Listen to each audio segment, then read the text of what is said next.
LittleBlueyFan and Friends versus the Forces of Evil. Chapter 1, Rising Tensions. War never changes. 3 years into the Great Adventure Team War, the evil dictator Ashton Craven Productions, alongside his fascist partner Ron DeSantis, rule over the land with an iron fist. Everyone lives in fear of Ashton and his gang of evil misfits who pillage, murder, and rape everyone in their path. That is, until 3 heroes emerge from the rubble.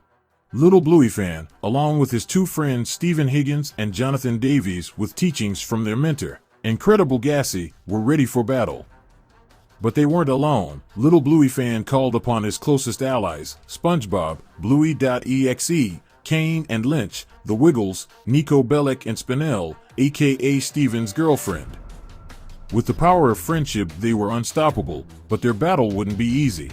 Ashton himself recruited the scariest and meanest people around, including Lil Nat BVD, the hateful bitch, CTC Productions, the stupid fucking scumbag, ISIS, Black Man with Ski Mask, Micah Bell, and Anarchito 3334, the school shooter. With trepidation, LittleBlueyFan and friends entered the battlefield, ready for the war ahead of them. Chapter 2, World at War. There was an eerie silence in the battlefield as LittleBlueyFan and friends lined up, ready for their foes to arrive. Suddenly, the first of Ashton's men were spotted. The bitch Lil Nat BVD came screaming into the battlefield, threatening our heroes with death.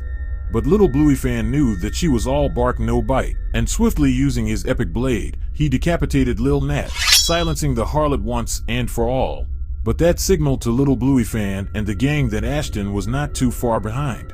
On cue, Ashton, looking like the devil himself, because he is, rose out of the earth, and with him, Ron DeSantis, who unleashed his army of angry conservatives onto our heroes. Thankfully, Jonathan, using his legally obtained AR-15, was able to kill the dirty fascists.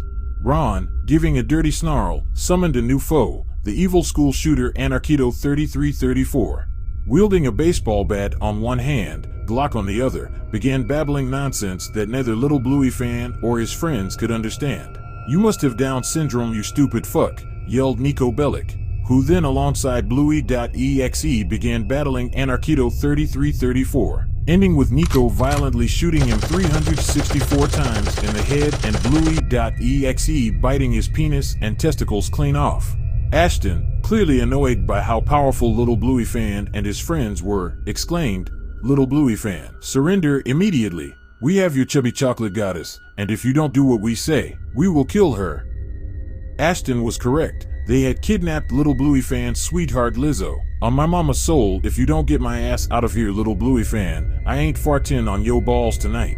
LittleBlueyFan, now filled with even more determination, yelled, "Don't worry, my love. I will get you out of here soon enough." On cue, ISIS appeared wielding AR-15s and pipe bombs.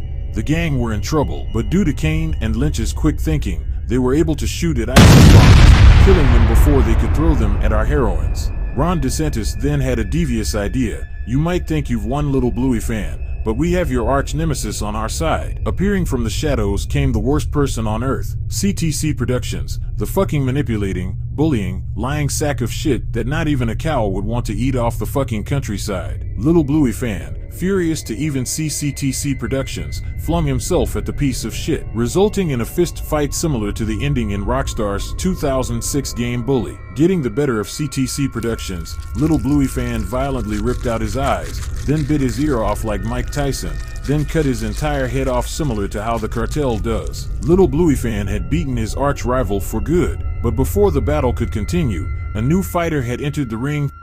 "Steven, you cheating piece of shit." Chapter 3, Cheating Scandals and Victory. Steven tried to explain, but Pomni wasn't having any of it. "I can't believe your fat ass would cheat on me with that slut. What does that bubblegum pink pussy get that I don't?" Before the fight could escalate, LittleBlueyFan intervened. "Steven, not cool, bro.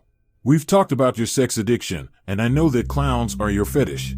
But you know the rules. For this you will lose Nintendo Switch privileges for a month." Steven hung his head in shame. "I'm sorry, bro. I just can't help myself." LittleBlueyFan shook his head in disappointment. "We'll talk about it more after we're done with this war." Suddenly, Pomni was violently shot point blank between the eyes by Micah Bell. Fuck. Half of my face is hanging from a piece of meat.